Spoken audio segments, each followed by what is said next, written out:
নির্বাচনী বিতর্কে হতাশাজনক পারফরমেন্সের পর বাইডেনকে নির্বাচন থেকে সরে দাঁড়ানোর আহ্বান উঠেছে বিভিন্ন মহল থেকে। তবে বাইডেনের পাশে আছে তার পরিবার। নির্বাচন থেকে সরে না যাওয়ার আহ্বান জানিয়েছেন পরিবারের সদস্যরা। তারা বাইডেনের খারাপ পারফরমেন্সের জন্য তার উপদেষ্টাদের দুষছেন। ক্যাম্প ডেভিডে বাইডেনের সঙ্গে জড়ো হয়েছিলেন তার স্ত্রী, সন্তান এবং নাতি নাতনিরা, যেখানে তার রাজনৈতিক ভবিষ্যৎ নিয়ে অনেক প্রশ্ন উঠেছে। বিতর্কে খারাপ করার কারণে চাপে থাকার কয়েকদিন পর এই আলোচনায় বসলেন তারা। এ সময় তারা বলেন, এখনও সব শেষ হয়ে যায়নি। বাইডেন আমেরিকান জনগণকে দেখিয়ে দিতে পারেন যে তিনি আবারও প্রেসিডেন্টের দায়িত্ব পালনের যোগ্য।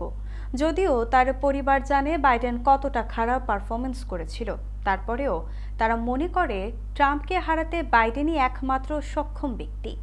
গেল ২৭ জুন রাতে বিতর্ক চলাকালীন কর্কশ ভাষায় বাইডেন একটি নড়বড়ে পারফরমেন্স উপহার দিয়েছিলেন।